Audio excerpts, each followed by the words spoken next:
Do you want to learn effective ways to build relationships, generate sales, and grow your business from successful entrepreneurs, startups, and CEOs without listening to a long interview? If so, you've come to the right place. Gresham Harkless values your time and is ready to share with you precisely the information you're in search of. This is the IAM364 podcast. Hello. This is Gresh from the IAM364 podcast, and I have a very special guest on the show today. I have Lynn Whitbeck of Petite to Queen. Lynn, it's awesome to have you on the show. Hey, Gresh, I'm really excited to be here. No problem. I'm super excited to have you on, and what I want to do is just read a little bit more about Lynn so you can hear about all the awesome things that she's doing. Lynn is the founder and CEO of Petite to Queen, and she helps the world by teaching women leadership skills to live richer and fuller lives. Lynn is the co-author of the highly regarded book, Practical Wisdoms at Work. Building on her successes and experience in executive leadership roles, Lynn shares the lessons learned along her journey, enabling positive change for women. Lynn, are you ready to speak to the IAM364 community? You bet. Let's get to it. Let's do it. So to kick everything off, I wanted to hear a little bit more about your background and what I call your CEO story and what led you to start your business. Yeah, I know. You'd asked me previously, like, why I started Petite to Queen and sort of how I got down this road. Mm-hmm. And there is a story behind that. So I was at a crossroads in my life. My husband had terminal cancer. Mm-hmm. And, you know, that was horrible. I mean, but it gave me a gift. And that was the ability to look at things through a new lens. Mm-hmm. And it was the ability to reframe and to look at where I was going and where I wanted to go. So, you know, when I put that in context, at the same time, my nieces and my daughter were all in that college phase and would be entering the workforce, some imminently. So that was part of that context. And then, you know, when I look internally and about who I am, at my core, it's my internal driver is about being of service. Mm-hmm. And whether it was in my corporate executive roles or in the C-suite, it was startups, that's where I really live. It's my passion. So it just, with that circumstance and that frame, it all came together, and that's why I founded Petite to Queen. Well, I'm definitely, obviously sorry to hear that, you know, what happened with your husband. I know that can be definitely something difficult, but I also think, you know, sometimes things happen for reasons. And like you mentioned, like the good that came out of it was that you were able to kind of reset and it makes you kind of cherish life, cherish, you know, loved ones around you even more and make you do something. Sometimes it helps you to recharge and to relook at things from a purpose-filled perspective than sometimes just kind of going along day to day. Absolutely. I mean, some tragedies are not meant to be understood. But you can, you absolutely can. We used all that precious time. So it was filled with great memories. So you're absolutely right. Yes. Let's keep moving forward. Exactly. That's all you can do. Everything keeps moving forward, you know, whether we wanted to or not sometimes. But I know you mentioned that pushed you into, you know, starting Petite to Queen. Could you tell us a little bit more about that and, you know, what you're doing for the people that you're working with? Yeah, and you hit on that. But Petite to Queen helps the world by providing women with programs and tools to achieve more faster. Mm-hmm. It's virtual mentoring. We deliver it through to broaden your career skills, you know, build those power skills, transform your habits, and emerge a leader. And we're an equal opportunity. All of our audience is actually 25% men. The content is universal, regardless of your gender identity. So come on in. Exactly. And so is it, it's all web-based where people can go online and do that, or do you have to be at a specific location? How does that work? No, everything is virtual. It's all web-based content. So podcasts like we have, podcasts like you have. In fact, I'm super excited about your being on our podcast. Me too.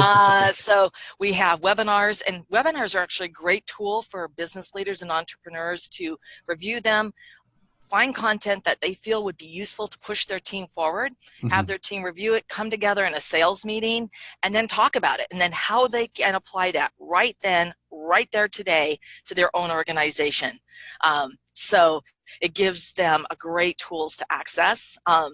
And so there's just a wealth of materials, and when you join our community, we also provide insider bonuses, and I'm going to share those with your audience. Yeah, I'm definitely looking forward to, hearing more about that and, all the awesome things that you've been able to build, because I think that, when we're going through this, I think I could call it a maze called life, where you don't know which way you're going. It always helps to be able to kind of exactly tap into, mentors or tap into people that have, specific skills or expertises that you're able to kind of tap into so that you can kind of be a better yourself. Absolutely. Every day is a journey for personal and professional development. Absolutely. Absolutely. So what would you consider to be like your secret sauce or thing that kind of sets you apart and makes you unique, or it could be for your organization too? I'm going to talk about Petite to Queen, Okay. and it's because there's a gap in traditional education and on-the-job training. Mm-hmm. And when we think about how women specifically are socialized, we're taught to be quiet, to be polite, and to sit in the back seat. Mm-hmm. So we have skills that we need to learn.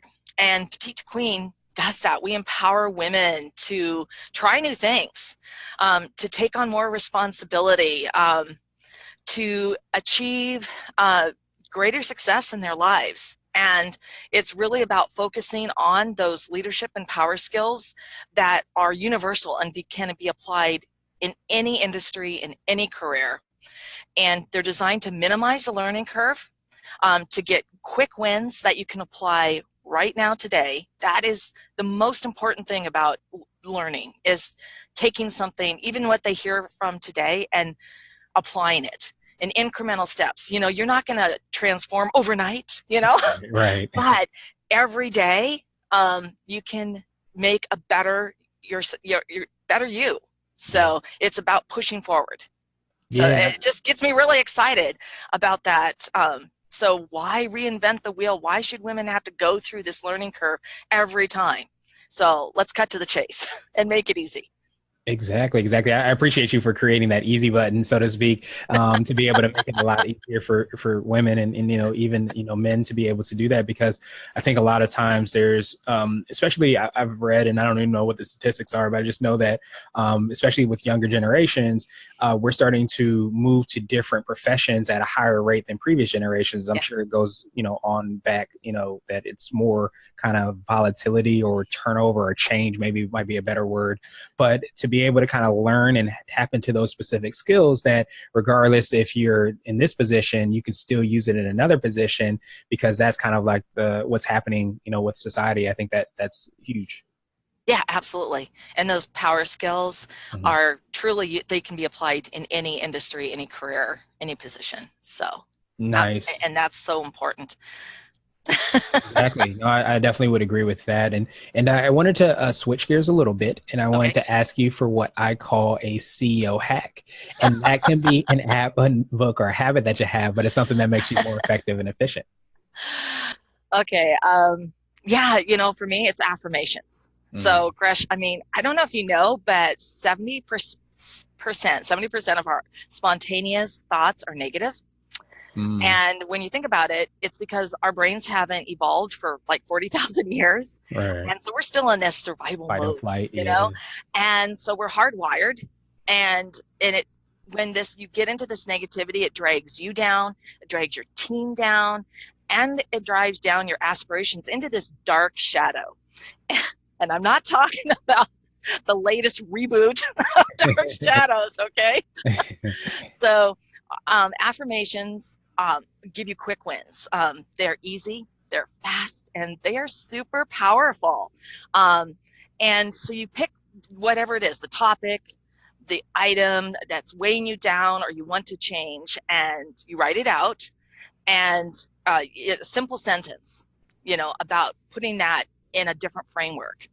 And then every morning you get up and you say it out loud. That's really a purposeful, like you're starting your day that, yes, I can, right?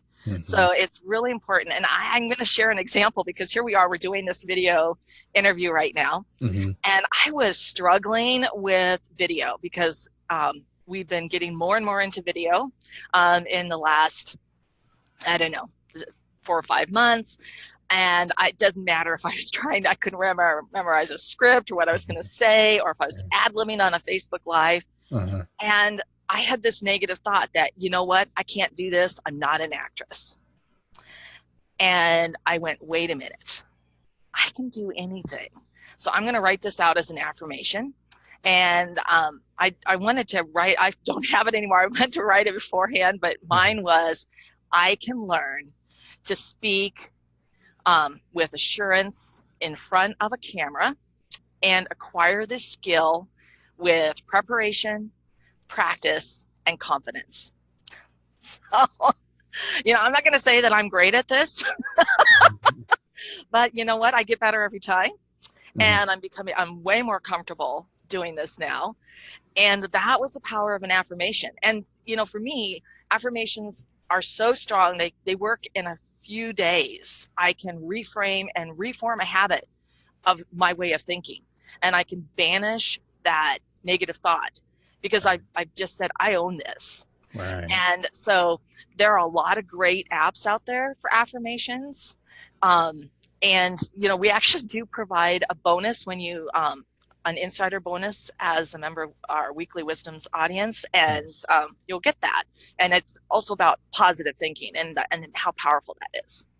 Right. No, I absolutely love that. And I think affirmations are everything. One of the reasons it's I am CEO is because I am are the two most powerful words when you put them together.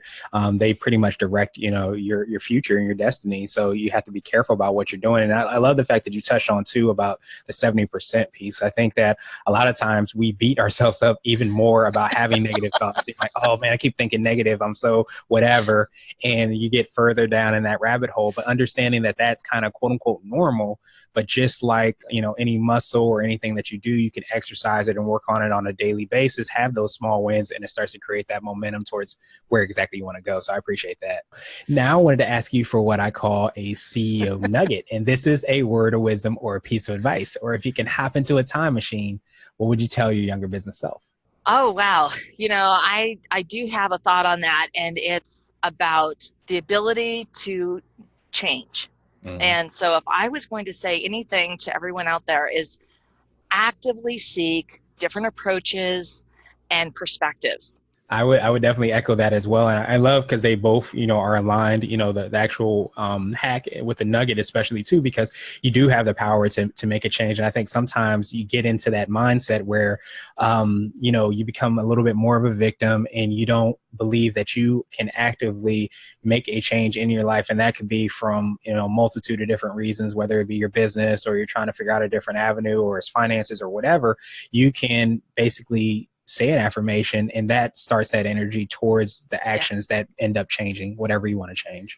Yeah. Now, I wanted to ask you my absolute favorite question, which is the definition of what it means to be a CEO. And we're hoping to have different quote unquote CEOs on this show. So Lynn, what does being a CEO mean to you? Gresh, it means being a thought leader, a change agent, and a peacemaker. I really believe it's about embracing a culture and an environment that's inclusive, that gives everyone the ability to grow and to move forward in their lives. That's what being a true leader is all about. And I appreciate that because that's right in line with everything that you're doing. Like you mentioned the small wins that you're helping out the people that are going to your site, or also I imagine people that are on your team as well to embrace and understand those small wins so they create that energy and propel themselves into making those changes and making that impact that you've been able to have as well, on so many people. Thank you.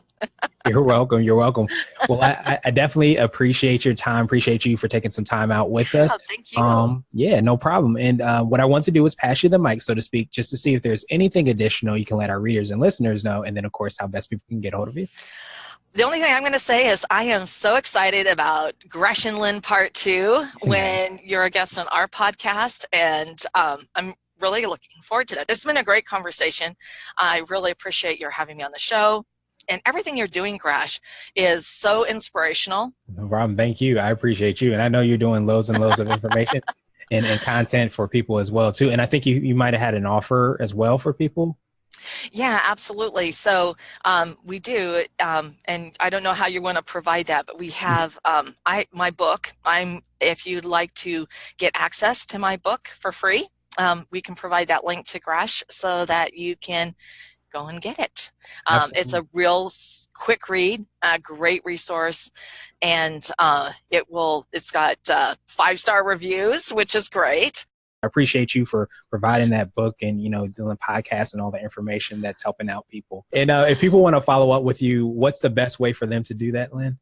They can find me on petitetoqueen.com. If you go to our team, all my links are there for my LinkedIn, for my Facebook, my Twitter channels. If you send us a message through there, you can also ask us questions directly. I choose a question every week to answer.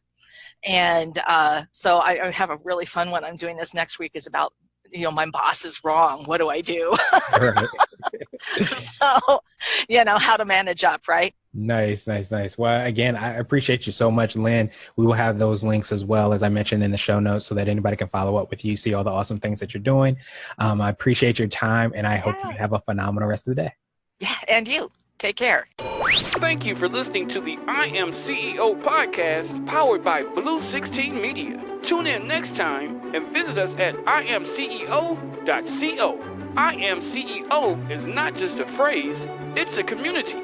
Be sure to follow us on social media and subscribe to our podcast on iTunes, Google Play, and everywhere you listen to podcasts. Subscribe and leave us a 5-star rating. Grab CEO gear at www.ceogear.co. This has been the I Am CEO podcast with Gresham Harkless. Thank you for listening.